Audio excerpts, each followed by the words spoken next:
राजीव की मंगेतर हिमानी को अपने सामने देखकर गौरव की आंखें फटी की फटी रह गईं।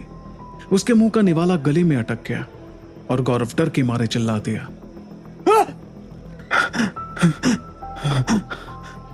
उसके चिल्लाने की आवाज सुनकर आसपास के लोग उसको अचंभे से देखने लगे। अरे भाई, क्या हो गया? कोई भूत वूत देख लिया क्या?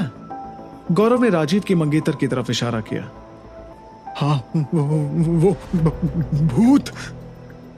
अब जब गौरव ने उसी लड़की की तरफ दोबारा देखा तो वो राजीव की मंगेतर हिमानी नहीं बल्कि कोई और लड़की थी, जो उससे कह रही थी, तुम अपना भला चाहते हो तो दूर रहो उससे, उस बिल्ली से, जंगली है वो। अब गौरव ने देखा एक बिल्ली उसके टेबल के नीचे अपनी भूरी आंखों से उसे एकटक घूर रही थी। उसकी आंखें इतनी गहरी थीं जितनी उस भिखारन की और उतनी ही सुंदर थी जितनी निधि की। गौरव एकदम से अपनी सीट से उठ खड़ा हुआ। ढाबे पर बैठे सभी लोग उसे ही घूरे जा रहे थे। ये देखकर उसने अपनी थाली अधूरी छोड़ दी। अभी वो घर के लिए निकलने ही वाला था कि उसकी नजर फिर उसी लड़की पर गई और उसने देखा उस लड़की ने वही पीली साड़ी पहन रखी थी जो राजीव की मरी हुई मंगेतर हिमानी ने पुल से छलांग लगाते वक्त पहनी थी। उस रात बेड पर लेटे लेटे गौरव को याद आया कि आज उसे डॉक्टर के पास जाना था, जो उसने मिस कर दिया था। उसने तुरंत डॉक्टर से अगले दिन का अपॉइंटमेंट लिया और सोने की कोशिश करने लगा। अभी उसने फोन रखा ही था कि निधि का गुड नाइट का मैसेज आ गया। मैसेज देखते ही उसके चेहरे पर एक स्माइल आ गई। एक वही तो थी जिसके पास में होने से गौरव को अपनी लाइफ नॉर्मल लगती थी, वरना जो उसके साथ हो रहा था वो किसी हॉरर फिल्म से कम नहीं था। अभी गौरव ही सोच ही रहा था कि उसे कुछ नीचे गिरने की आवाज आई। गौरव ने जल्दी से अपने फोन की फ्लैश लाइट ऑन की और अपने आसपास देखा तो उसे वही टेडी बेयर जमीन पर गिरा दिखाई दिया। ये अब नीचे कैसे गिर गया? ये कहकर गौरव ने जैसे ही रूम की लाइट ऑन की और उस टेडी बेयर को उठाने लगा, उसके पैरों के ऊपर से एक चूहा भागा। ओहो, शायद इस चूहे ने ही इसे गिराया होगा। टेडी बेयर को उसकी जगह पर रखकर गौरव सोने चला गया। पर अभी 2 से 3 घंटे ही बीते थे कि अचानक उसे गर्मी सी लगने लगी और वो एकदम से फिर उठ बैठा। उसने देखा कि वो पसीने से तरबतर था। उसके कमरे का पंखा बंद था। बिना पंखे के उससे अब सोया नहीं जा रहा था और भूख भी लगने लगी थी। उसने अब फोन की फ्लैश लाइट ऑन की और कुछ खाने के लिए किचन में चला गया। जैसे ही गौरव ने फ्रिज खोल कर देखा, वो दंग रह गया। उसके फ्रिज में उसकी वही आधी खाई हुई थाली थी जो उसने ढाबे पर छोड़ दी थी। उसने घबराकर फ्रिज को झटके से बंद कर दिया और अपना सिर पकड़ते हुए बोला, क्या मैं फिर से कोई सपना देख रहा हूं? कहीं मैं फिर से नींद में तो नहीं चल रहा? निधि सच कह रही है, मुझे पक्का कोई बीमारी हो गई है। गौरव ने अब अपने आप को जोर से एक चिमटी काटी और फिर दर्द से चिल्ला उठा। वो कोई सपना नहीं देख रहा था। उसने दोबारा फ्रिज खोला तो देखा कि अंदर कोई थाली नहीं थी। गौरव को अपनी आंखों पर विश्वास नहीं हो रहा था। अरे, अभी तो मैंने वो थाली अंदर देखी थी, अचानक कहां चली गई? उसके इतना कहते ही लाइट आ गई। गौरव अब थक हार कर बेड पर लेट गया और पता नहीं कब उसकी आंख लग गई। अगली सुबह उसकी नींद उसके फोन बजने से टूटी। फोन गौरव की मां का था। फोन उठाते ही गौरव की मां ने परेशानी भरी आवाज में पूछा, गौरव, सब ठीक तो है ना बेटा? तू आजकल मेरा फोन ही नहीं उठाता है, परेशान है क्या किसी बात से? जॉब में सब सही है ना? अपनी मां की बात सुनकर गौरव को एकदम से रोना आ गया। उससे अब रहा नहीं गया और उसने अपना दिल खोलकर अपनी मां को सब बता दिया। वो मां, हमें ना कुछ दिनों से ठीक नहीं लग रहा है। बुरे सपने आते हैं, बेचैनी सी रहती है, नींद भी ठीक से नहीं आती।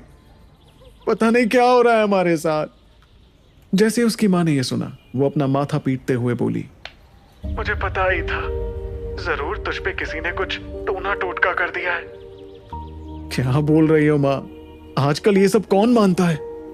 कहकर गौरव ने अपनी मां की बात को नकारा ही था कि वो उसे जोर जोर से डांटने लगी। तुझे कुछ नहीं पता, तू भूला है, किसी का दिया कुछ खाया तो नहीं ना तूने? अब गौरव थोड़ा चिढ़ते हुए बोला, कैसी बात कर रही हो मां? ऑफिस में तो सब साथ में लंच करते हैं, किसी को सब्जी दी तो किसी का चावल लिया। ये सुनकर उसकी मां ने उसे टोका, नहीं बेटा, किसी का भी दिया हुआ कुछ नहीं खाना चाहिए, जमाना बहुत खराब है। लोग दूसरों की तरक्की से जलते हैं। दोस्त और दुश्मन में अब कोई फर्क नहीं है। कोई तुम्हें चाहे प्रसाद दे या खाना, उसे कभी भी मत खाना, और अगर लेना भी पड़ जाए तो लेकर उसे पीपल के पेड़ के नीचे रख देना। तुम समझ रहे हो ना हम क्या कहना चाह रहे हैं? गौरव ने अपनी मां की बात सुन ली थी, पर उसे इन बातों पर उतना विश्वास नहीं था। उसने फिर भी अपनी मां का मन रखने के लिए उनकी हां में हां मिलाई।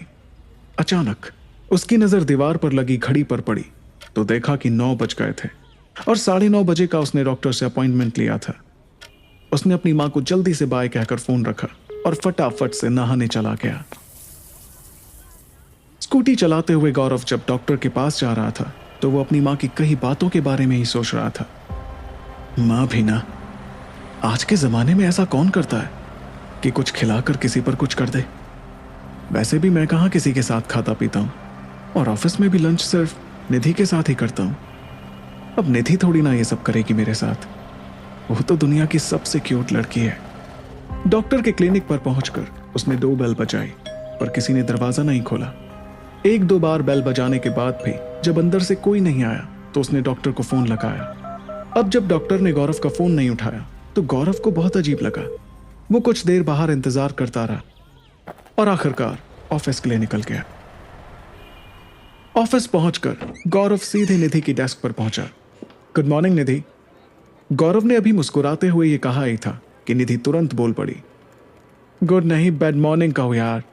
अभी कुछ देर पहले ही पता चला कि तुम्हारे बॉस शशिधर सर कल जब मनाली से वापस दिल्ली लौट रहे थे तो रास्ते में उनकी कार किसी खाई में जा गिरी और ब्लास्ट हो गई। वो और उनकी पूरी family, they all are dead. So unlucky ना। ये सुनकर गौरव के पैरों तले जमीन खिसक गई। तुम क्या बोल रही हो? ये सच है गौरव? तुम्हें क्या ऑफिस में किसी को भी विश्वास नहीं हो रहा है? It was so sudden. उनके और उनके परिवार के लिए एक प्रेयर मीट भी रखी गई है लंच के बाद। अटेंड करना बिल्कुल मत भूलना, ठीक है? ये कहकर निधि तो वहां से चली गई और गौरव सदमे में वहीं खड़ा रहा। गौरव को जब से अपने बॉस शशिधर की मौत के बारे में पता चला था तब से वो चुप चुप सा हो गया था। आज उसका किसी भी काम में मन नहीं लग रहा था। लंच टाइम कब हुआ उसे पता ही नहीं चला। फिर कैंटीन में जब निधि ने अपना टिफिन खोल के गौरव से कहा, आज मैं तुम्हारे लिए भी लंच लेकर आई हूं, खाओगे ना? तो गौरव का ध्यान टूटा। उसे अपनी मां की कही गई बातें याद आ गई कि वो किसी का भी दिया हुआ कुछ भी ना खाए, पर यह खाना तो उसके लिए निधि लाई थी और वो उसको कैसे मना कर सकता था। गौरव ने कहा, खाऊंगा ना, बिल्कुल खाऊंगा। कैंटीन में बैठी निधि की बॉस रीना उन दोनों को घूर रही थी। उसने जाते जाते निधि के पास आकर कहा कि निधि लंच करने के बाद उससे उसके कैबिन में मिले। लंच के बाद जब निधि रीना से मिलने गई तो उसने निधि को समझाया कि निधि न्यू जॉइनीज से थोड़ा कम घुले मिले, खास तौर पर गौरव से, क्योंकि इससे उसकी परफॉर्मेंस में फर्क पड़ सकता है। रीना की बात सुनकर निधि चुप रही। उसकी नजर बार बार कैबिन से थोड़ी दूर बैठे गौरव की ओर जा रही थी, जो खोया खोया सा लग रहा था। निधि ने अब रीना को प्रॉमिस किया कि वो गौरव से दूरी बनाकर रखेगी। थोड़ी देर बाद ऑफिस के सभी स्टाफ मेंबर्स शशिधर की प्रेयर मीट के लिए इकट्ठा हुए। रूम के बीचों बीच शशिधर और उसकी फैमिली की एक फोटो रखी गई थी। सभी लोग उन सब की आत्मा की शांति के लिए प्रार्थना कर रहे थे। वहीं गौरव खड़े होकर यही सोच रहा था कि कितनी प्यारी फैमिली थी। पता नहीं भगवान ने उन्हें इतनी जल्दी क्यों बुला लिया था। प्रेयर मीट के बाद गौरव अपने डेस्क पर आकर बैठा ही था कि तभी उसके मोबाइल और लैंडलाइन फोन दोनों एक ही साथ बजने लगे। उसने जब वो कॉल्स अटेंड किए तो उसे पता चला कि वो सब शशिधर के क्लाइंट्स थे। वो सब परेशान थे कि उसके जाने के बाद उसका काम कौन संभालेगा। गौरव ने सारे क्लाइंट्स को आश्वासन दिया कि अब वो ही सबकी डील्स करेगा। उन सब से बात करने के बाद गौरव ने जैसे अपने कंप्यूटर को ऑन किया, वो हक्का बक्का रह गया। उसकी स्क्रीन पर शशिधर और उसकी फैमिली की वही फोटो दिखाई दी जो प्रेयर मीटिंग में रखी गई थी। वो फोटो देखकर गौरव की सांस अटक गई। उसने तुरंत आईटी को कॉल किया और तब उसे पता चला कि उन्होंने गौरव के कंप्यूटर को शशिधर के कंप्यूटर से एक्सचेंज कर दिया था ताकि उसके पास शशिधर के सारे प्रोजेक्ट्स की जानकारी हो। यह सुनते ही गौरव की सांस में सांस आई। शाम हो चुकी थी। रोजाना की तरह गौरव ऑफिस के नीचे पार्किंग में निधि का इंतजार कर रहा था। काफी देर इंतजार करने के बाद भी जब वो पार्किंग में दिखाई नहीं दी तो उसने निधि को कॉल किया और तब उसे पता चला कि वो तो पहले ही घर जा चुकी थी। गौरव को यह सुनकर अटपटा लगा कि वो आज जल्दी कैसे घर चली गई। फिर जैसे ही निधि ने फोन रखा, वैसे ही गौरव को किसी अननोन नंबर से कॉल आया। गौरव ने जैसे ही फोन उठाया, दूसरी तरफ से उसे जानी पहचानी आवाज सुनाई थी। हेलो गौरव। और गौरव के जवाब का इंतजार किए बिना ही वो आदमी फिर बोल पड़ा। गौरव, मैं शशिधर बोल रहा हूँ। क्या शशिधर जिंदा था या कोई गौरव के साथ मजाक कर रहा था? आखिर क्यों गौरव की मां को लगा कि उसके बेटे पर टोना टोटका हुआ है? क्या यही निधि और गौरव की लव स्टोरी का एंड था? जानने के लिए सुने ये कहानी सिर्फ और सिर्फ पॉकेट एफएम ऐप पर। शशिधर का नाम सुनते ही गौरव के दिल की धड़कनें बढ़ गई थी। उसने झट से अपने कान के पास से फोन हटाया और नंबर देखा। जिस नंबर से उसे कॉल आया था वो उसके बॉस शशिधर का था ही नहीं। उसने दोबारा अपना फोन कान पे लगाया तो फिर से फोन से आवाज आई। गौरव, तुम मुझे सुन पा रहे हो? मैं शशिधर। पर मरा हुआ शशिधर फोन कैसे कर सकता है? ये सोच के गौरव इतना डर गया था कि उसके मुंह से आवाज तक नहीं निकली। फिर भी हिम्मत करते हुए उसने धीरे से पूछा, कौन बोल रहा है? तभी फोन से आवाज आई। अरे गौरव, सुनाई दे रहा है तुमको? हम शशिधर सक्सेना बोल रहे हैं, तुम्हारे स्कूल के प्रिंसिपल। भूल गए क्या? शशिधर सक्सेना का नाम सुनते ही गौरव की जान में जान आई। उसने एक लंबी सांस ली और अपना पसीना पोंछते हुए बोला, अरे सर आप। प्रणाम सर। सॉरी सर, हम पहचान नहीं पाए आपको। गौरव के प्रिंसिपल ने उसको आशीर्वाद देते हुए उसका हालचाल पूछा। कैसे हो? सुना है दिल्ली में किसी बड़ी कंपनी में जॉब लग गई है तुम्हारी। वो तुम्हारी छुटकी बहन गुड्डू मिली थी, वही बता रही थी। जी सर, बस आप सबके आशीर्वाद से, गौरव ने मुस्कुराते हुए कहा। अब शशिधर ने गौरव को बताया कि उनका भांजा जीतू भी दिल्ली में है, जो जॉब के सिलसिले में वहां आया है। वो चाहते हैं कि गौरव जीतू को अपने साथ अपने रूम पर रख ले और अपनी कंपनी में जॉब भी दिलवा दे। गौरव वैसे ही परेशान था और इस वक्त किसी अनजान आदमी की जिम्मेदारी अपने सिर पर लेने के मूड में नहीं था, पर वो अपने स्कूल प्रिंसिपल को कैसे मना कर सकता था? इसलिए उसके पास शशिधर को हां कहने के अलावा कोई और चारा नहीं था। अपने प्रिंसिपल से बात करने के कुछ 15 से 20 मिनट के बाद जब गौरव अपने घर पहुंचा तो उसने देखा कि उसके रूम के नीचे एक लड़का खड़ा था। वो दिखने में 16 से 17 साल का लग रहा था। उसकी पीठ पर एक बैग टंगा हुआ था और जैसे ही उस लड़के ने गौरव को देखा, वो झट से उसके पास चला आया और उसके पांव छूते हुए बोला, आप गौरव भैया हो ना? नमस्ते। गौरव ने उसके हाथों को रोकते हुए कहा, हाँ ठीक है, पर तुम कौन हो? मैं जीतू। मेरे मामा जी ने आपको कॉल किया होगा, उस लड़के ने जवाब दिया। गौरव बड़ा हैरान हुआ कि अभी 20 मिनट पहले ही उसकी प्रिंसिपल सर से बात हुई थी और इतनी जल्दी उनका भांजा यहां पहुंच भी गया। गौरव ने उस लड़के को परखते हुए ऊपर से नीचे तक देखा और फिर गहरी सांस भर के बेमन से बोला, अब आ ही गए हो तो चलो ऊपर आओ। जीतू चुपचाप गौरव के पीछे पीछे सीढ़ियां चढ़ने लगा। तभी पीछे से मिश्रा ने आवाज लगाई, और भाई गौरव, आखिर नया रूममेट मिल ही गया तुम्हें। काफी देर से बेचारा तुम्हारा इंतजार कर रहा था। गौरव ने मिश्रा की बात टाली। नहीं नहीं मिश्रा जी, ये तो मेरे शहर से आया है कुछ दिनों के लिए। जीतू को गौरव की बात कुछ रास नहीं आई और वो बीच में ही बोल पड़ा, मिश्रा जी, अगर मेरी जॉब गौरव भैया ने लगवा दी तो मैं यहीं रहने वाला हूं, फिर आपके पास डेली आऊंगा पान खाने। गौरव हैरानी भरी नजरों से जीतू को देखे जा रहा था। उसे समझ नहीं आया कि जीतू कब इस मिश्रा से इतना घुल मिल गया। उसको तो इतने साल हो गए यहां रहते रहते, पर आज तक मिश्रा तो उससे सिर्फ काम की बात ही करता था। फिर मिश्रा को राम नमस्ते करके जब वो दोनों सीढ़ियां चढ़कर रूम के बाहर पहुंचे तो जीतू बड़ा एक्साइटेड दिखा। पर जैसे ही गौरव ने दरवाजा खोला, जीतू कमरे का साइज देखकर चौंक गया। बस इतना सा कमरा है आपका? ये तो शुरू होने से पहले ही खत्म हो गया। गौरव उसका रिएक्शन देखकर चढ़ गया। हाँ तो तुम्हें क्या लगा था हवेली मिलेगी? दिल्ली है ये, आदत डाल लो, यहां पर ऐसे ही रूम मिलते हैं। जीतू ने गौरव के पास जाकर पूछा, वैसे किराया क्या है भैया? जब गौरव ने 11,000 किराया बताया तो जीतू के होश उड़ गए। वो तो मुजफ्फरनगर से आया था, जहां पर इतने पैसों में पूरी कोठी किराए पर मिल जाती थी। यह सुनकर गौरव खींच गया, तो मुजफ्फरनगर में ही रह लेते, यहां क्यों आए? जीतू अब गौरव को मक्खन लगाते हुए बोला, अरे आप तो बुरा मान गए, मैं तो मजाक कर रहा था। घर तो अच्छा है आपका, और कितना साफ सुथरा भी है। गौरव के घर में सारी चीजें बिखरी हुई थी। उसे पता था कि जीतू उसे ताना मार रहा था। इसके पहले गौरव कुछ कहता, जीतू फिर से बोल पड़ा, कोई बाई वाई आती है क्या खाना वाना बनाने को? मुझे तो खाने पीने का बहुत शौक है भैया। आपको क्या पसंद है? आपको खाना बनाना आता है क्या? मुझे तो प्याज को छूते ही आंसू आ जाते हैं। एक बार जीतू शुरू होता था तो चुप होने का नाम ही नहीं लेता था, और उसकी नॉन स्टॉप बक बक से गौरव का सर अब दुखने लगा था। उसने जीतू को चुप करवाने के लिए कहा, एक काम करो, तुम जाकर नहा लो, मैं तुम्हारे लिए चाय बना देता हूं। जीतू झट से बोला, चाय? पर मैं तो कॉफी पीता हूं, और चीनी 1 चम्मच, ज्यादा चीनी अच्छी नहीं है ना। यह कहकर जीतू बाथरूम में चला गया, पर बाहर खड़ा गौरव उसकी बेबाकी देखकर हैरत में पड़ गया। बताओ, इसके पास ना तो पैसे हैं ना नौकरी, उल्टा मेरे ही घर में रह रहा है और मुझसे ही कॉफी की डिमांड कर रहा है। काश मेरे पास भी ऐसा कॉन्फिडेंस होता। कुछ देर बाद जब जीतू नहाकर बाथरूम से बाहर निकला तो उसने देखा कि उसकी कॉफी टेबल पर रखी थी और गौरव किचन में रात के खाने की तैयारी कर रहा था।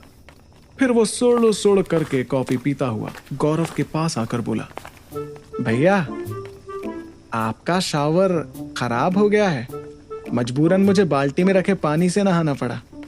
मकान मालिक को बोलकर ठीक करवा लीजिएगा। गौरव ने अब उसकी बातों को एक कान से सुनकर दूसरे कान से निकालना सही समझा। डिनर बनाने के बाद गौरव ये सोचकर रूम के नीचे चला गया कि निधि को फोन करेगा, पर जब निधि ने उसका कॉल नहीं उठाया तो वो मायूस हो गया। फिर वो जैसे ही रूम के अंदर घुसा तो अपने सामने का नजारा देखकर दंग रह गया। जीतू कोने में पड़े उस टेडी बेयर के सामने बैठकर उससे कुछ फुसफुसा रहा था। यह देखकर गौरव को बड़ा अजीब लगा। अरे तुम वहां क्यों बैठे हो और क्या फुसफुसा रहे हो उसके कान में? पर जीतू ने गौरव के सवाल का कोई जवाब नहीं दिया। वो तो अभी भी टेडी बेयर से बातें किए जा रहा था। यह देखकर गौरव को अजीब लगा और वो धीरे धीरे जीतू की तरफ बढ़ा। अरे तुम्हें सुनाई नहीं दे रहा है क्या? क्या कर रहे हो वहां? ये कहते हुए जैसे ही गौरव ने अपना हाथ उसके कंधे पर रखा, जीतू चौंक उठा। आपने तो डरा ही दिया था भैया, ऐसे भी कोई करता है क्या भला? गौरव इरिटेट होकर बोला, अरे मैं तुम्हें कितनी देर से आवाज लगा रहा हूं, तुम्हें सुनाई भी दे रहा है क्या? और 1 मिनट भी तुम्हारा मुंह बंद नहीं रहता, अब तुम इस टेडी बेयर से बातें करने लगे। वैसे आपको कहां से मिला ये टेडी बेयर? आपकी गर्लफ्रेंड निधि ने दिया है क्या? निधि का नाम जीतू के मुंह से सुनकर गौरव का दिमाग खराब हो गया।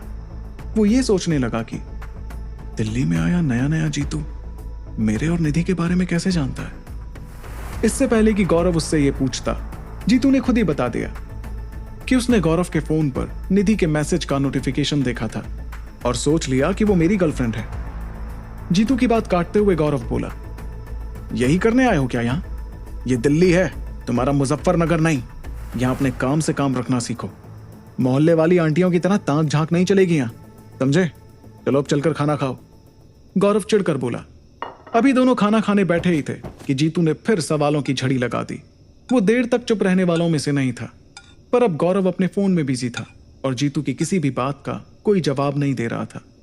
अब जीतू ने गौरव को टोका, आप मेरी जॉब लगवा दोगे ना अपनी कंपनी में? गौरव अब सोचने लगा, अगर ये मेरी कंपनी में आ गया तो कितना सिर खाएगा, पर मैंने प्रिंसिपल सर को जबान दी है, इसलिए सीधे मना तो नहीं कर सकता हूं। फिर उसने जीतू को कहा, देखो मैं कोई गारंटी नहीं ले सकता, ट्राई करूंगा, लेकिन तुम बिल्कुल मेरे भरोसे मत बैठे रहना, खुद भी ट्राई करते रहना। जीतू ने उसको मक्खन लगाया, भैया आपके भरोसे आया तो नहीं था, लेकिन अब आप पर भरोसा हो गया है। दिल्ली आए मुझे 2 हफ्ते हो गए हैं, पर अब तक आपके जैसा नेक इंसान नहीं मिला।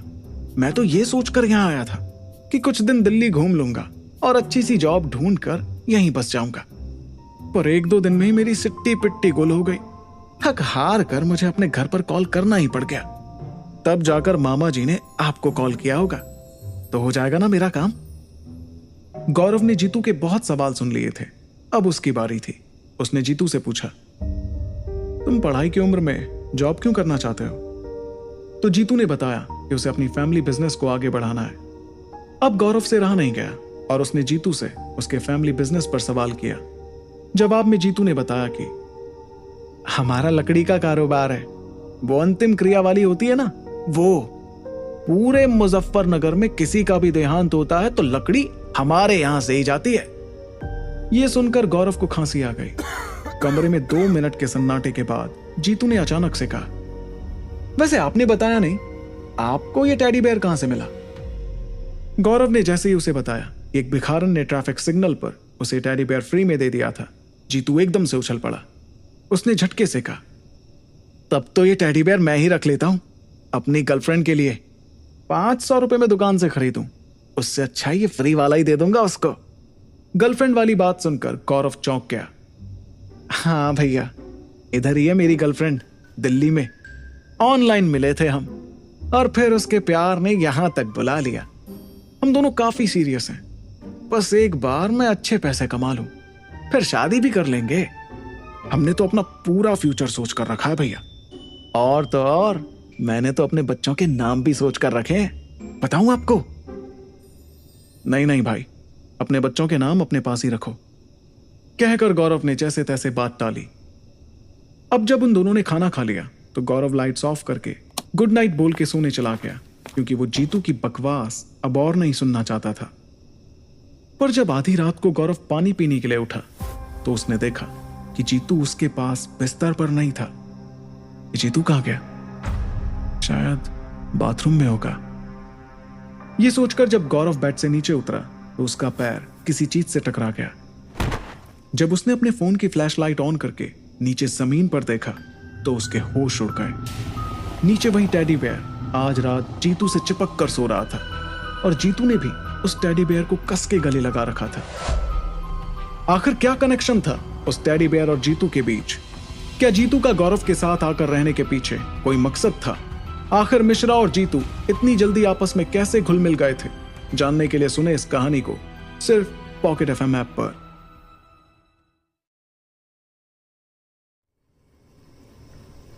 जीतू को टेडी बेयर के साथ ऐसे चिपक के सोता हुआ देखकर गौरव का दिमाग खराब हो गया था। उसने जीतू को उठाने के लिए अपना हाथ आगे बढ़ाया, पर फिर यह सोचकर रुक गया कि अगर मैंने इससे कुछ भी कहा तो फिर से मुझे आधे घंटे तक इसकी बकबक सुननी पड़ेगी। यही सोचकर गौरव वापस बेड पर चला गया। उसने अपनी पीठ जीतू की तरफ घुमाई और चादर मुंह पर ओढ़ ली और मनी मन सोचने लगा, एक तो पहले ही ढंग से नींद नहीं आती मुझे, ऊपर से टेडी बेयर को ऐसे पकड़कर सो रहा है जैसे कि उसकी गर्लफ्रेंड हो। पता नहीं कब जाएगा ये यहां से। गौरव ने जैसे तैसे अपने मन को शांत किया, क्योंकि उसे कल सुबह ऑफिस के लिए जल्दी उठना था। यही सोचकर उसने अपनी आंखें बंद कर ली और जबरदस्ती सोने की कोशिश करने लगा। अभी गौरव बस गहरी नींद में जाने ही वाला था कि उसे अपनी छाती पर किसी भारी बोझ का आभास हुआ। ऐसा लगा कि जैसे कोई उसके ऊपर चढ़कर बैठा हुआ हो। उसने झट से अपनी आंखें खोली तो देखा कि उसकी छाती पर जीतू चढ़ा बैठा था। इससे पहले कि गौरव जीतू से कुछ कह पाता, जीतू अपना पूरा जोर लगाकर अपने दोनों हाथों से गौरव का गला दबाने लग गया। अब गौरव की सांस रुकने लगी थी और उसका मुंह पीला पड़ने लग गया था और वो खुद को बचाने के लिए जोर जोर से इधर उधर अपने हाथ पांव मारने लगा। फिर उसने अपना पूरा दम लगाया और जैसे ही जीतू को अपने से दूर झटका तो उसकी आंखें खुल गईं। आंखें खुलते ही उसने देखा कि उसके सामने जीतू डरा हुआ बैठा था। गौरव का पूरा शरीर पसीने से तरबतर हो गया था और वो जोर जोर से सांसें ले रहा था। जीतू ने डरते हुए गौरव से पूछा, अरे गौरव भैया, क्या हो गया था आपको? पता है आप नींद में ऐसे ऐसे करके हाथ पांव मार रहे थे। जीतू ने उसकी नकल करते हुए कहा, कोई बुरा सपना देखा क्या? गौरव हांफते हुए अपनी जगह पर से उठा और गुस्से से जीतू की तरफ देखते हुए बोला, बुरा सपना? अरे तूने मेरी गर्दन क्यों दबाई? मारना चाहता है क्या मुझे? जीतू उठकर खड़ा हो गया। भैया ये कैसी बात कर रहे हो? मैं क्यों मारूंगा आपको? और आपको मार के कहां जाऊंगा, कहां रहूंगा? गौरव अब तैश में आ गया। अच्छा, सिर्फ इसलिए जिंदा छोड़ रहे हो मुझे क्योंकि रहने के लिए जगह चाहिए तुम्हें, वरना क्या? वरना मुझे मार देते ना। बोलो। यह सुनकर जीतू तुरंत बोल पड़ा, अरे भैया पागल वागल हो क्या? कैसी बहकी बहकी बातें किए जा रहे हो? मैं क्यों मारूंगा आपको? आपने कोई बुरा सपना देखा होगा। थोड़ी देर रिलैक्स करो, मैं आपके लिए पानी लेकर आता हूं। इतना कहकर जीतू उसके लिए पानी लेने चला गया। जीतू की बात सुनकर गौरव ने भी अब मान लिया था कि यह भी एक बुरा सपना ही था। उसे खुद की हालत पे तरस आ गया, क्योंकि बुरा सपना देखना तो उसके लिए जैसे रोज की ही बात हो गई थी। पर जीतू के सामने ऐसे पेश आने पर उसे पछतावा जरूर हो रहा था। जीतू आज ही तो यहां रहने आया था, और फिर ऐसी बातें तो गांव में परिवारों में बहुत जल्दी फैल जाती हैं। वो ये सोच ही रहा था कि जीतू उसके लिए पानी ले आया और गौरव एक सांस में पूरा पानी पी गया। पानी पीने के बाद उसने हिचकिचाते हुए जीतू से कहा, जीतू, ये सारी बातें तुम कानपुर में किसी को मत बताना, लोग पता नहीं मेरे बारे में क्या सोचेंगे। जीतू धीरे से मुस्कुराया और बोला, अरे नहीं भैया, ये कैसी बातें कर रहे हो? ये सब बातें भी कोई बताने वाली हैं क्या? बुरा सपना तो किसी को भी आ सकता है। जीतू की बातें सुनकर गौरव ने एक गहरी सांस ली और फिर वो दोनों वापस सोने चले गए। जब गौरव सुबह उठा तो उसने जीतू से ज्यादा बातचीत नहीं की और फटाफट तैयार होकर ऑफिस के लिए निकल गया। जैसे ही गौरव अपने ऑफिस पहुंचा, उसने देखा निधि उससे नजरें चुरा रही है। वो ना तो पहले की तरह गौरव को देखकर मुस्कुरा रही थी और ना ही उसके पास आ रही थी। कल पार्किंग में भी वो देर तक उसका इंतजार कर रहा था, पर वो नहीं दिखी, और रात में उसने गौरव का फोन भी नहीं उठाया था। गौरव अब थोड़ा परेशान होने लगा। वो सोचने लगा, जरूर उससे ही कोई गलती हुई होगी, इसलिए वो खुद ही निधि की तरफ चला गया और उसने धीरे से बोला, क्या हुआ निधि, तुम मुझे इग्नोर क्यों कर रही हो? निधि ने गौरव के सवाल का जवाब नहीं दिया, बल्कि इधर उधर देखते हुए उससे कहा, ऑफिस में हम बात ना ही करें तो अच्छा है। मुझे मेरी बॉस रीना से वार्निंग मिली है कि मैं तुमसे दूर रहूं। तुम्हारे साथ मैंने जो भी टाइम स्पेंड किया है सब नोट हुआ है। मैं तो खुद HR डिपार्टमेंट से हूं, मुझे ऐसी लापरवाही नहीं करनी चाहिए थी। निधि की यह बात सुनकर गौरव को कंपनी वालों पे काफी गुस्सा आया। अगर ऐसी बात थी तो फिर वार्निंग मुझे भी मिलनी चाहिए थी ना, उन लोगों ने सिर्फ तुम्हें क्यों वार्न किया? निधि इरिटेट होकर बोली, क्योंकि तुम्हारे बॉस यहां नहीं है गौरव, अगर होते तो तुम्हें भी वार्निंग मिलती शायद। खैर, ऐसे हमारा ऑफिस में खड़े होकर बातें करना सही नहीं है, हम लोग मैसेज पे बात करेंगे। इतना कहकर निधि ने फिर से इधर उधर नजर दौड़ाई कि उन्हें कोई देख तो नहीं रहा था, और फिर वापस गौरव के थोड़े से नजदीक आकर उससे बोली, और गौरव, शाम को मैं अपनी कार से ही वापस घर चली जाऊंगी, तुम्हें अब से मुझे ड्रॉप करने की कोई जरूरत नहीं है। निधि की बातें सुनकर गौरव का मुंह लटक गया। फिर भी उसने प्यार से निधि से पूछा, हम मिलते तो रहेंगे ना निधि? इससे पहले कि निधि गौरव की बात का जवाब देती, उसका फोन बजने लगा। अर्जेंट कॉल है, यह कहकर निधि वहां से चली गई। गौरव कुछ देर तक उसे देखता रहा और फिर निराश होकर बुदबुदाया, ये दुनिया दो प्यार करने वालों को साथ में देख ही नहीं सकती। क्या गुनाह किया था, लंच ही तो करते थे हम साथ में। ये कहते हुए वो अपनी डेस्क की तरफ चला गया। गौरव ने अपने डेस्क पे अपना सामान अभी रखा ही था कि उसका कलीग अर्पित वहां आ गया। अर्पित ने हल्के फुल्के अंदाज में उससे पूछा, और भाई कैसा चल रहा है सब? गौरव ने एक गहरी सांस ली और अर्पित की तरफ देखते हुए जवाब दिया, ठीक है सब, तू बता तेरा कैसा चल रहा है? अर्पित भी हताश होकर बोला, बस मेरा भी ठीक ही है, मंदी है थोड़ी अभी। यह सुनकर गौरव ने अर्पित की ओर देखा, क्यों क्या हुआ? तुझे तो काफी टाइम हो गया ना कंपनी में, सैलरी तो आती होगी ना तेरी टाइम पे? हाँ, 2.5 साल हो गए, घर के खर्चे रोज बढ़ते हैं, लेकिन ना प्रमोशन हुआ ना सैलरी बढ़ी, अर्पित ने जवाब दिया। ये सुनकर गौरव थोड़ा हैरान था, पर यह तो गलत है, ऐसे कैसे कर सकते हैं यार ये लोग? अर्पित ने हल्की नजरों से इधर उधर देखा और फिर धीरे से बोला, क्या पता यार, अब तो काम करने का भी मन नहीं करता। शशिधर सर भी नहीं रहे, अब नया बॉस पता नहीं कैसा होगा, नए वाले को भी अपनी धौंस जमानी होगी ना अपने जूनियर्स पे। वैसे तुझे क्या लगता है, किसको लाएगी कंपनी? किसी को बाहर से लाएगी या हम जैसों को भी प्रमोट होने का मौका देगी? गौरव ने उसकी बात सुनकर हामी भरी ही थी कि अचानक गौरव का फोन बजने लगा। गौरव ने देखा कॉल उसकी माँ का था। उसने तुरंत फोन उठाया। हेलो, हाँ माँ, प्रणाम। उसकी माँ ने झट से पूछा, तुमको अब नींद ठीक से आ रही है या नहीं? कुछ ठीक हुआ वहां? ये सुनते ही गौरव ने अर्पित की तरफ देखा तो वो अभी भी वहीं खड़ा हुआ था। फिर गौरव धीरे से बोला, नहीं माँ, अभी भी ठीक से नहीं आती है। कुछ देर चुप रहने के बाद फिर उसकी माँ ने पूछा, अच्छा, पर कहीं ऐसा तो नहीं होता कि सोते सोते जाग जाते हो, या ऐसा लगता है कि जैसे नींद में कोई छाती पे चढ़ के बैठा है? ये सुनते ही गौरव के कान खड़े हो गए। गौरव ने फिर अर्पित की तरफ देखा और फोन पर फुसफुसाया, हाँ, कभी कभी ऐसा होता है माँ। गौरव के ये कहते ही उसकी माँ बहुत चिंतित हो गई। हे भगवान, हम सही समझ रहे थे, तुम पे किसी ने वशीकरण किया है बेटा। हम आते हैं दिल्ली, तुम्हारे साथ रह के जाएंगे कुछ दिन। अब एकदम से गौरव झुंझला गया, अरे नहीं माँ, तुम यहां अभी मत आना। अब चलो, हमें काम करना है, हम आपसे बाद में बात करेंगे। गौरव ये कहकर फोन काटने ही वाला था कि उसकी माँ बोली, अरे सुनो, वो जो तुम्हारे प्रिंसिपल का भांजा जीतू तुम्हारे साथ रहता है ना, उससे जरा बच के रहना बेटा, वो लड़का सही नहीं है। हेलो गौरव। इससे पहले कि गौरव की माँ अपनी बात पूरी कर पाती, उसका फोन कट गया था। गौरव कुछ देर तक हेलो हेलो करता रहा, पर दूसरी तरफ से कोई आवाज नहीं आई। गौरव ने एक बार सोचा कि वो अपनी माँ को दोबारा कॉल लगाए, पर उसके सामने खड़ा अर्पित उसे घूरे जा रहा था। अब अर्पित ने उससे पूछा, क्या कह रही थी तेरी मम्मी वैसे? बस यूं ही फिक्र करती हैं। गौरव ने अपने बैग से फाइल निकालते हुए कहा, हाँ, सब माएं ऐसी तो होती हैं। कहकर अर्पित मुस्कुराया। गौरव ने अर्पित की बात सुनकर उससे पूछा, तुम्हारे मम्मी पापा कहाँ रहते हैं वैसे अर्पित? मेरे मम्मी पापा तो कब के मर गए हैं गौरव। अर्पित गहरी सांस लेते हुए बोला। यह सुनकर गौरव शॉक्ड हो गया। ओह, आई एम सॉरी, मुझे नहीं पता था। पर कैसे? अर्पित ने बिना किसी इमोशन के कहा, कुछ नहीं, मेरी बीवी ने दोनों को खाने में जहर देकर मार दिया था। यह सुनकर गौरव सक पका गया और अचंभे में अर्पित की तरफ देखने लगा।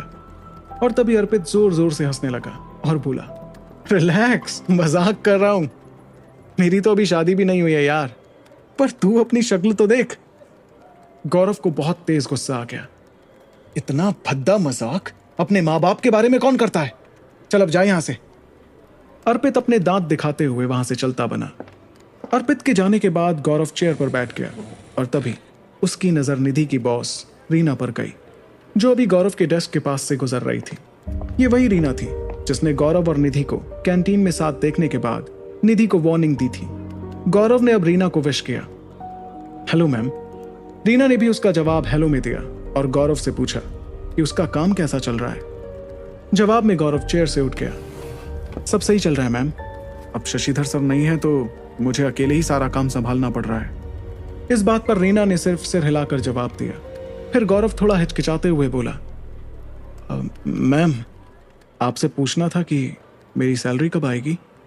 मुझे ज्वाइन किए हुए आज 1 महीने से ऊपर हो गया है। रीना कुछ देर तक उसे देखती रही और फिर बोली, तुम्हारी सैलरी नहीं आएगी गौरव, कंपनी ने तुम्हें इस पोजीशन से हटाने का फैसला कर लिया है। यह सुनकर जैसे गौरव के दिल की धड़कन ही थम गई और उसकी आंखों के आगे अंधेरा छाने लगा। क्या निधि से प्यार करना गौरव की जॉब पर भारी पड़ने वाला था? आखिर अर्पित ने गौरव से ऐसा भद्दा मजाक क्यों किया? गौरव की मां जीतू के बारे में क्या बताना चाह रही थी? जानने के लिए सुने ये कहानी सिर्फ पॉकेट एफएम पर। गौरव को अपने कानों पर विश्वास ही नहीं हो रहा था। अभी अभी तो उसकी जिंदगी में सब कुछ ठीक होना शुरू हुआ था और अब एक बार फिर उससे सब कुछ छिन जाने वाला था। अब गुड्डू की आगे की पढ़ाई का क्या होगा? कानपुर में उसके बूढ़े माँ बाप अब घर का खर्च कैसे उठाएंगे? और निधि से वो कैसे मिलेगा? एक ही पल में जैसे गौरव के सारे सपने चकनाचूर हो गए। ये सोचते सोचते गौरव ने गिड़गिड़ाते हुए रीना से कहा, मैम, आप मेरे साथ ऐसा कैसे कर सकती हैं? अगर मैंने कुछ गलत किया है तो मुझे सजा दीजिए, पर आपने तो मुझे कंपनी से ही निकाल दिया। मैं और मेहनत करूंगा, सारे टारगेट्स पूरे करूंगा। मुझे इस जॉब की जरूरत है मैम, प्लीज अंडरस्टैंड मैम। गौरव रीना को रिक्वेस्ट किए जा रहा था, लेकिन रीना पर उसका कोई असर नहीं हो रहा था। उल्टा वो गौरव को डांटते हुए बोली, देखो गौरव, तुम ऑफिस के बीच में खड़े होकर ऐसे सीन क्रिएट मत करो, प्लीज मेरे साथ आओ, अंदर कैबिन में चलकर बात करते हैं। ये कहकर रीना अपने कैबिन में चली गई। गौरव भी उसके पीछे पीछे गया, मगर जैसे ही गौरव ने कैबिन का दरवाजा खोला, वहां एक जोरदार धमाका हुआ। अंदर का नजारा देखकर गौरव चौंक गया। रीना के कैबिन में पहले से ही कई सारे लोग मौजूद थे। सभी गौरव की तरफ देखकर मुस्कुरा रहे थे और तालियां बजा रहे थे। इन सब के बीच निधि भी खड़ी थी, जो काफी खुश लग रही थी, लेकिन वो खुलकर अपनी खुशी सबके सामने जाहिर नहीं कर रही थी। कैबिन के बीचों बीच एक टेबल पर बड़ा सा केक रखा हुआ था, जिस पे लिखा था कांग्रेचुलेशंस गौरव। ये सब देखकर गौरव कंफ्यूज्ड था, और जब उसे केक काटने के लिए कहा गया तो उसने परेशान होकर पूछ ही लिया, पर किस बात के लिए कांग्रेचुलेशंस? मेरा तो आज बर्थडे भी नहीं है। आप लोगों को कोई गलतफहमी हुई है शायद। तब रीना उसके पास आई और उसका कंधा थपथपाते हुए बोली, गौरव, कंपनी ने तुम्हें एसोसिएट की पोस्ट से हटाकर मैनेजर बना दिया है। तुम्हारा प्रमोशन हो गया है, आप समझे? Come on, let's cut the cake now. इतनी बड़ी न्यूज सुनकर गौरव के होश उड़ गए थे, पर अब वो धीरे धीरे इस बात को हजम करने लगा कि सच में उसका प्रमोशन हो गया था। उसने तो कभी सोचा भी नहीं था कि वो अपनी जिंदगी में कभी ऐसा दिन भी देख पाएगा, पर आज जिंदगी ने उसको सरप्राइज कर दिया था। आज उसको उसकी झोली में छप्पर फाड़ के गुड लक मिल गया था। और फिर जब उसने केक काटते हुए निधि को देखा तो उसकी मुस्कुराहट देखकर एक बात साफ हो गई थी कि निधि को भी उस पर बहुत गर्व था। अचानक गौरव की नजर कोने में खड़े अर्पित और रीना पर गई, जो आपस में बातें कर रहे थे। गौरव उनकी बातें सुनने लगा। अर्पित रीना से हैरान होते हुए पूछ रहा था, मैम, आप मेरे साथ ऐसा कैसे कर सकती हैं? मेरी जगह उस गौरव को आपने शशिधर की पोजीशन दे दी। सेलिब्रेशंस के बाद खुशी में डोलता हुआ गौरव वापस अपने डेस्क की ओर चल दिया, और जैसे ही वो अपनी चेयर पर बैठा, उसे अपने कंप्यूटर की स्क्रीन के पास एक कांग्रेचुलेशंस का ग्रीटिंग कार्ड दिखाई दिया। उस कार्ड के नीचे उसके स्वर्गवासी बॉस शशिधर के सिग्नेचर भी थे, जिसे देखकर ऐसा लग रहा था जैसे शशिधर मरा ना हो, अभी भी जिंदा हो। गौरव समझ गया कि इतना भद्दा मजाक सिर्फ अर्पित ही कर सकता है। उसने मन ही मन अर्पित को बुरा भला कहा और वो कार्ड फाड़ कर डस्टबिन में डाल दिया। उसके बाद जैसे ही गौरव ने फोन निकालने के लिए अपनी जेब में हाथ डाला तो उसके हाथ में रूम की चाबी आई। ओह नो, मतलब मैं जीतू को रूम की चाबी देना भूल गया। गौरव ने जीतू को फोन मिलाया। गौरव के हेलो बोलते ही जीतू ने कहा, अरे भैया, दिन में आपको हमारी कैसे याद आ गई? कोई खुशखबरी है क्या? कहीं प्रमोशन तो नहीं हो गया आपका? जीतू की बात सुनकर गौरव दंग रह गया। उसने अपने प्रमोशन की न्यूज अभी तक किसी को भी नहीं दी थी, फिर जीतू को कैसे पता चला? गौरव को जीतू पर शक हुआ। तुम मेरी जासूसी कर रहे हो क्या? तुम्हें कैसे पता चला कि मेरा प्रमोशन हुआ है? इस पर पहले तो जीतू चुप रहा और फिर हंसते हुए बोला, अरे भैया, मजाक कर रहा हूँ। आप भी ना हमेशा ऐसे शक में क्यों रहते हो कि तुम्हें कैसे पता, तुमने कैसे किया? उसकी बातें सुनकर गौरव थोड़ा झेप गया। वो अपना दिन खराब नहीं करना चाह रहा था। उसने बात बदलते हुए कहा, खैर सुन, मैं सुबह तुझे घर की चाबी देना भूल गया था, इसलिए कॉल किया था मैंने। जीतू ने अब गौरव को बीच में ही रोक दिया। भैया, चाबी तो मेरे पास ही है। आप आज सुबह चाबी ताले में छोड़ के ही चले गए थे। क्या भैया, आपकी याददाश्त भी कमजोर हो रही है। बादाम खाओ सुबह उठकर। उसकी बात सुनकर गौरव एक पल के लिए कंफ्यूज हो गया, और इससे पहले कि वो कुछ कहता, जीतू ने अचानक फोन कट कर दिया। गौरव ने अब एक गहरी सांस ली और सोचने लगा, आखिर अगर उसकी जेब में चाबी थी तो वहां ताले में जीतू को चाबी कैसे मिली?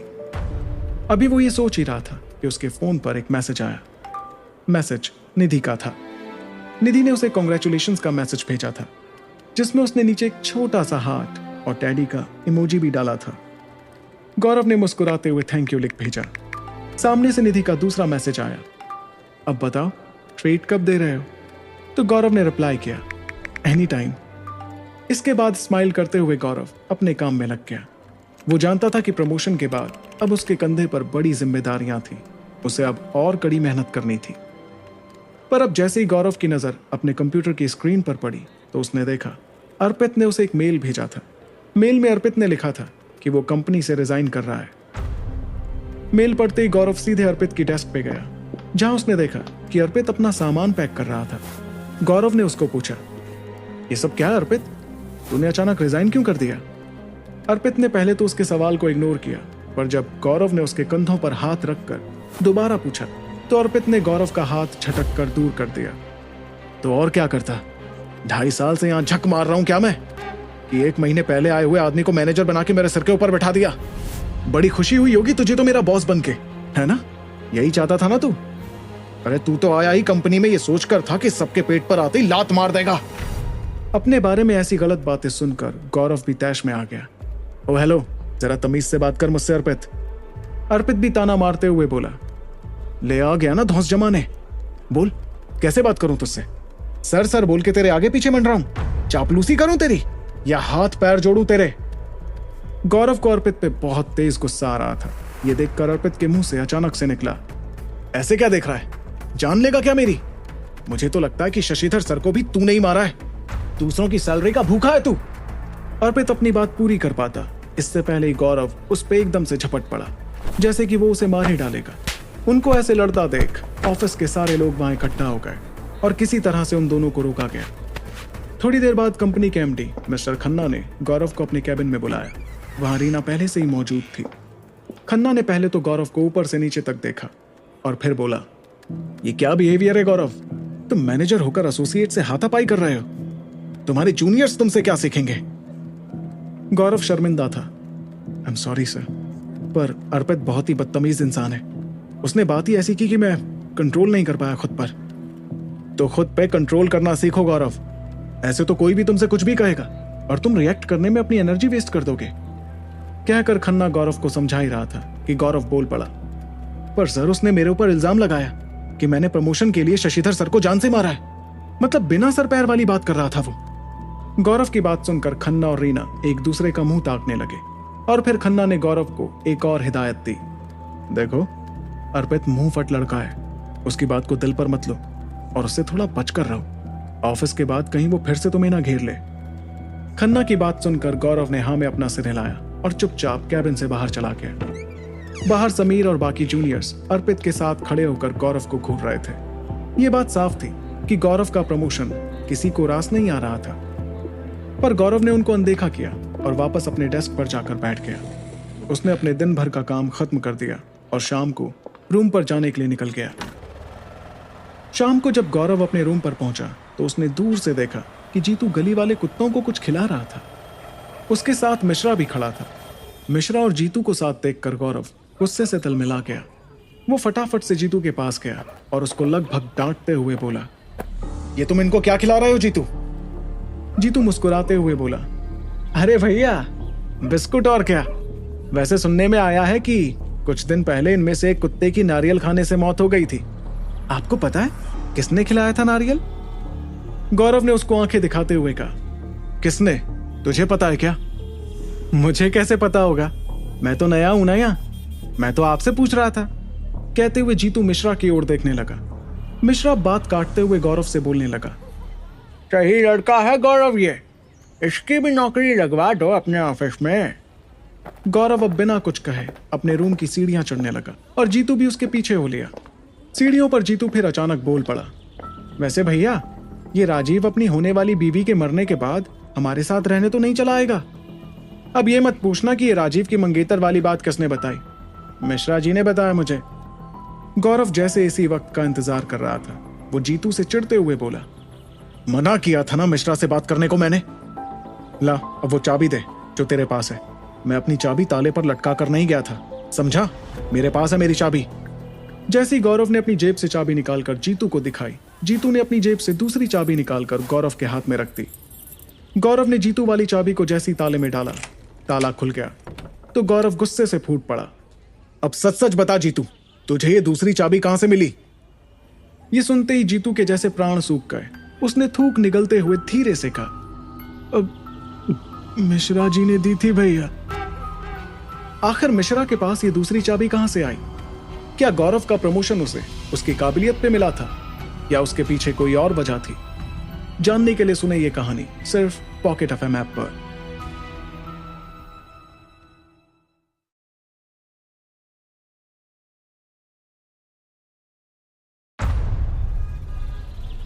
जीतू की बात सुनकर गौरव गुस्से से आग बबूला हो गया था। वो सीढ़ियों से नीचे उतरकर सीधा मिश्रा की दुकान में पहुंच गया। मिश्रा वहां अपने मुंह में खैनी घुलाए हुए बैठा बैठा कोई पुराना अखबार पढ़ रहा था और गौरव उसे देखते ही उस पर बरस पड़ा। मिश्रा जी, आपके पास मेरे घर की एक्स्ट्रा चाबी कहां से आई और आपने मुझे इसके बारे में आज से पहले कभी बताया क्यों नहीं? मिश्रा उसकी बात का जवाब देने के लिए अपने मुंह में रखी खैनी थूकने ही वाला था कि तभी गौरव के पीछे दौड़ता हुआ जीतू भी वहां पहुंचा। अरे भैया, जाने भी दो ना, क्या हो गया, एक चाबी ही तो है। गौरव ने उसी गुस्से में जीतू की ओर देखा। तू चुप रहा जीतू, ये मेरे और मिश्रा जी के बीच की बात है। इसके बाद वो फिर से मिश्रा की ओर मुड़ा। बताइए मिश्रा जी, ये एक्स्ट्रा चाबी आपके पास कहां से आई? मिश्रा अब खैनी थूक चुका था। वो अपना गला साफ करते हुए गौरव से बोला। अरे अब शांत भी हो जाओ भाई, तुम तो ऐसे उबल रहे हो जैसे हम कोई चोरी किए हैं। ये सुनकर गौरव ने कहा, तो फिर आप बता क्यों नहीं रहे कि ये चाबी आपके पास कहां से आई? फिर मिश्रा अखबार फोल्ड करते हुए बोला। तुम्हारे मकान मालिक चौधरी जी ने चाबी हमको दी थी जब वो अपना घर बेच रहे थे। जब भी कोई खरीदार आता था तो वो हमको फोन कर देते थे और हम उनको रूम खोल के दिखा देते थे। ये सुनकर गौरव को एक धक्का सा लगा। वो यही सोचता रहा कि आज तक उसे इस बारे में बताया क्यों नहीं गया। फिर मिश्रा ने कंधे उचका के कहा, तुम्हारे दोस्त राजीव को तो इस बात की खबर थी, और फिर ऐसे भी कौन से हीरे जड़े हैं उस घर में कि एक चाबी पड़ोस से निकल आई तो सिट्टी पिट्टी गुल हो गई तुम्हारी। बात हीरे मोती की नहीं है मिश्रा जी, पर मुझे ये बात तो पता होनी चाहिए ना कि मेरे घर की एक चाबी किसी और के पास भी है। गौरव ने तुनक के कहा और फिर जीतू को लेकर वहां से चला गया। सीढ़ियां चढ़ते चढ़ते उसे याद आया कि उस दिन जब वो शाम को अपने रूम पर लौट के आया था, उसके रूम का दरवाजा खुला हुआ था। मतलब वो काम मिश्रा जी का ही था। गौरव ने जाते जाते पलट के कहा, और मुझे क्या पता कि कौन मेरे घर में घुस कर मेरे पीछे क्या कर रहा है। चाबी वाली बात को हुए कुछ घंटे बीत चुके थे, पर गौरव उस बात से अभी भी चिंतित था। तब जीतू ने उसकी खैर खबर ली, और ना जाने क्यों, पर गौरव ने उस पल में जीतू के सामने अपना दिल हल्का करके उसे बता दिया कि पिछले कुछ दिनों से उसके साथ बहुत अजीब चीजें हो रही हैं, और आज तो ऑफिस में उसके कलीग से झगड़ा भी हो गया था। जीतू उसके नजदीक गया। कहीं ऐसा तो नहीं भैया कि किसी ने टोना टोटका कर दिया हो आपके ऊपर? इस बात पर गौरव खींच गया। इन सब बातों को मैं नहीं मानता और तुम्हें भी नहीं मानना चाहिए। और मुझे छोड़ो, ये बताओ तुम आज कहीं इंटरव्यू के लिए गए या नहीं? जीतू ने इत्मीनान से बताया। अरे जाना कहां था, आप हो ना, आपकी कंपनी में जॉब करूंगा ना। गौरव को जीतू का ये रिलैक्स्ड एटीट्यूड पसंद नहीं आया। क्यों भाई, पहले कहीं अप्लाई करके तो देखो। मैंने ऐसा कब कहा कि मेरी कंपनी में 100% जॉब लग जाएगी तुम्हारी? वो तो तुम प्रिंसिपल सर के भांजे हो, इसलिए तो भैया आप उनके नाते ही मेरी जॉब लगवा दो ना। जीतू ने उसकी बात काटते हुए कहा। यह सुनकर गौरव चुप हो गया और फिर उसने बात पलट दी और जीतू को डिनर के लिए सब्जी काटने के काम पर लगा दिया। जैसे ही जीतू ने हाथ में चाकू पकड़ा, वैसे ही गौरव ने उसे रोक कर कहा, और भाई ये मेहमान नवाजी सिर्फ कुछ दिनों के लिए ही है, इसके बाद तुमसे किराया भी लूंगा और खर्चा पानी भी। जीतू जैसे मुंहफट आदमी को गौरव की बात बुरी नहीं लगी। उसने मुस्कुराकर जवाब दिया, सैलरी आने पे सब दे दूंगा भैया, आप मुझे ऑफिस में चपरासी रख लो फिलहाल के लिए। गौरव कुछ सोचकर धीरे से बोला, देखूंगा, बात करूंगा किसी से। खाना खाने के बाद अब गौरव टहलने के लिए अपने घर के पास वाली सड़क पर चला गया। रात के 11 बज रहे थे। आसपास एकदम सन्नाटा था और पूरी सड़क पर सिर्फ एक मध्यम स्ट्रीट लाइट जल रही थी। टहलते टहलते गौरव ने अपना फोन निकाला और निधि को फोन किया। थोड़ी देर तक घंटी बजती रही और फिर निधि ने फोन उठाया। फाइनली तुम्हें फुर्सत मिल ही गई मुझसे बात करने की। निधि की बात सुनकर गौरव ने एक हल्की सांस ली। अरे क्या बताऊं यार, खामखा की मुसीबत गले पड़ गई है। मेरा कजन आया हुआ है मुजफ्फरनगर से मेरे पास रहने। अजीबोगरीब चीजें करता रहता है। अब पीछे ही पड़ गया कि मैं उसकी जॉब लगवा दूं हमारी कंपनी में। निधि ने प्यार से कहा, कजन है तो उसकी हेल्प करनी चाहिए ना। तब गौरव ने बताया कि वो असल में उसके प्रिंसिपल सर का भांजा है और वो उसको रत्ती भर भी पसंद नहीं है। ये सुनकर निधि ने उसको उसकी नई पोजीशन का एहसास दिलाया। अरे यार, तुम अब मैनेजर हो, चाहो तो 1 मिनट में उसकी जॉब लगवा सकते हो अपनी कंपनी में। जॉब लगवा दो और खत्म करो ना किस्सा। सैलरी आएगी तो वो शिफ्ट भी हो जाएगा, इतना क्या टेंशन लेना। पर निधि की बात से गौरव किसी सोच में पड़ गया। निधि ने उसे टोका, कहाँ खो गए गौरव? और एकदम से गौरव का ध्यान टूटा। निधि, एक बात बताओ, 1 महीने के अंदर ही मुझे मैनेजर बनाना तुम्हें कुछ अजीब सा नहीं लग रहा है? तब निधि ने उसे समझाया। इसमें अजीब क्या है गौरव? शशिधर सर की डेथ के बाद कंपनी को किसी ना किसी को तो मैनेजर की पोस्ट पे रखना ही था, पर तुम वैसे भी पहले से ही सारा काम अकेले ही तो संभाल रहे थे। तो कंपनी ने सोचा किसी दूसरे को क्यों बुलाना, जब इतना हार्ड वर्किंग इंसान हमारे सामने ही है। अपनी तारीफ सुनकर गौरव खुश तो हुआ, पर फिर उसके मन में ख्याल आया, और मेरी जगह पे अर्पित या समीर क्यों नहीं? वो दोनों तो मुझसे पहले से है ना कंपनी में।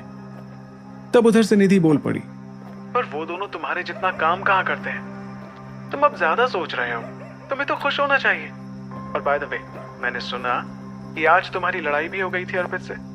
वो थोड़ा सनकी टाइप का है, दूर रहना उससे। निधि ने चिंता जताई, पर गौरव को अर्पित की चिंता नहीं थी। उसने बात बदलने के लिए कहा, वैसे हम डिनर पे कब चलेंगे निधि? निधि ने इस सवाल का कोई जवाब नहीं दिया, उल्टा वो बोली, गौरव, शायद मम्मी मेरे कमरे में आ रही हैं, मैं फोन रखती हूँ, बाय। इतना कहकर निधि ने तुरंत फोन रख दिया और गौरव को बाय बोलने का मौका तक नहीं मिला। फिर जैसे ही गौरव वापस अपने घर जाने के लिए मुड़ा, तो उसे अपने से थोड़ी दूर उसी मध्यम स्ट्रीट लाइट के पास एक परछाई सी दिखाई दी, जैसे कोई कब से वहां खड़ा होकर गौरव की सारी बातें सुन रहा था। गौरव ने भागकर उस परछाई का पीछा किया, लेकिन जैसे ही वो उसके पास पहुंचा, वो परछाई वहां से जा चुकी थी। गौरव इधर उधर अपनी नजरें दौड़ाने लगा, पर उसे पूरी सड़क पर कोई भी नहीं दिखाई दिया। गौरव को एक पल के लिए लगा कि कहीं ऐसा तो नहीं कि जीतू ही उसकी सारी बातें सुन रहा हो। तभी उसे अपनी माँ की बात याद आई। वो जीतू के बारे में कुछ कह रही थी। गौरव ने सोचा कि क्यों ना पहले अपनी माँ से ही बात कर ली जाए। उसने अपनी माँ को फोन किया। 1-2 घंटी बजने के बाद उन्होंने फोन उठा लिया। गौरव, सब ठीक तो है बेटा? इतनी रात को अचानक कैसे फोन किया? गौरव ने सीधे मुद्दे पर आते हुए जीतू के बारे में पूछ लिया। तब उसकी माँ ने कहा, जीतू सही लड़का नहीं है। उसका परिवार मुजफ्फरनगर में टोना टोटका करता रहता है। अभी कुछ दिन पहले ही शमशान में लोगों ने उनको पकड़ा था। हमको तो समझ में नहीं आया कि तुमने उसे अपने साथ क्यों रख लिया। जवाब में गौरव ने कहा, हमको भी वो पसंद नहीं है माँ। बस प्रिंसिपल सर शशिधर जी ने फोन कर दिया था हमें और कहे कि हम उसे अपने साथ रख लें। ये सुनकर गौरव की माँ अचंभे से बोली, पर बेटा, शशिधर जी को तो लकवा मार गया है। 1 महीना होने को आया। वो तो बस बिस्तर पे पड़े रहते हैं, वो बोल सुन नहीं सकते। गौरव को अपनी माँ की बात पर यकीन ही नहीं हुआ। पर हमको तो खुद उनका फोन आया था माँ। तब माँ फिर से बोली, अरे पर जो आदमी बोल सुन नहीं सकता, वो तुम्हें फोन कैसे करेगा? हम तो कहते हैं आज ही निकाल दो उस जीतू को अपने कमरे से। पर माँ, ऐसे कैसे निकाल दूं उसको? गौरव ने सोचते हुए कहा, तो दूरी रखो उससे बिल्कुल। उसका कोई भी सामान इस्तेमाल मत करना। और हाँ, अगर वो खाने पीने के लिए कुछ दे तो बिल्कुल मत लेना। माँ ने जोर डालते हुए गौरव से कहा। गौरव ने अपनी माँ की बातों को गौर से सुना और फिर ये कहकर फोन रख दिया कि वो उनसे बाद में बात करेगा। गौरव जब तक वापस अपने रूम पर पहुंचा, तब तक जीतू सो चुका था और गौरव भी ज्यादा कुछ सोचे बिना सोने चला गया। पर जब सुबह गौरव की नींद खुली तो उसे जीतू कहीं नहीं दिखा। उसने जीतू को आवाज लगाई, जीतू, जीतू, कहाँ हो भाई? पर जब जीतू का कोई जवाब नहीं आया, तब गौरव ने बेड से उठकर बाथरूम में नीचे मिश्रा की दुकान के बाहर आसपास सब तरफ देखा, पर उसे जीतू कहीं नहीं दिखाई दिया। इसके बाद उसने जीतू को फोन भी किया, लेकिन उसने फोन ही नहीं उठाया। अब गौरव अपने ऑफिस के लिए लेट हो रहा था, तो वो जीतू की टेंशन छोड़कर ऑफिस जाने के लिए तैयार होने लगा। ऑफिस पहुंचकर गौरव अपने डेस्क पर आया तो उसने देखा कि उसके डेस्क का ड्रॉर खुला हुआ था और उसके अंदर एक चाकू और एक माचिस की डिब्बी रखी थी। उनको देखकर एक बार तो गौरव चौंक गया, पर फिर उसे अर्पित पर शक हुआ कि जरूर उसने जाने से पहले गौरव को डराने के लिए ये चीजें उसकी डेस्क की ड्रॉर में रखी होंगी, क्योंकि ऑफिस में ऐसी अजीबोगरीब हरकत उसके साथ में अब तक सिर्फ अर्पित नहीं की थी। फिर जैसे ही गौरव निधि को ये सब बताने उसके कैबिन की तरफ जाने लगा, वो उसे रिसेप्शन पर खड़ी दिखाई दी। गौरव उसके पास गया और बोला, निधि, मुझे तुम्हें कुछ दिखाना है, चलो मेरे साथ। पर इसके पहले कि वो निधि को अपने साथ ले जाता, निधि ने मुस्कुराते हुए कहा, पर पहले मुझे तुम्हें किसी से मिलवाना है गौरव। निधि के कहते ही अचानक से गौरव को वहां जीतू दिखाई दिया। गौरव उसे देखकर हक्का बक्का रह गया। जीतू, तुम यहां? इससे पहले कि जीतू जवाब देता, निधि बोल पड़ी, गौरव यही है ना तुम्हारा वो कजन जिसे जॉब चाहिए थी? तो हमने सभी टेम्पररी ऑफिस बॉय और इंटर्न रख लिया है। चलो अभी मैं इसकी फॉर्मेलिटीज पूरी करके आती हूँ। ये कहकर निधि वहां से चली गई। निधि के जाते ही गौरव ने गुस्से से जीतू को साइड में ले जाकर कहा, ये सब क्या है जीतू, तुमको यहाँ का एड्रेस किसने दिया? जवाब में जीतू ने मिठाई का डब्बा खोला। अरे भैया, आप खुद तो मेरी जॉब लगवाने से रहे, तो मैंने खुद ही अपनी जॉब लगवा दी। लीजिए लड्डू खाइए। और उसने गौरव के मुंह में एक लड्डू ठूंस दिया। गौरव को लड्डू खाते ही अपनी मां की दी हुई चेतावनी याद आ गई।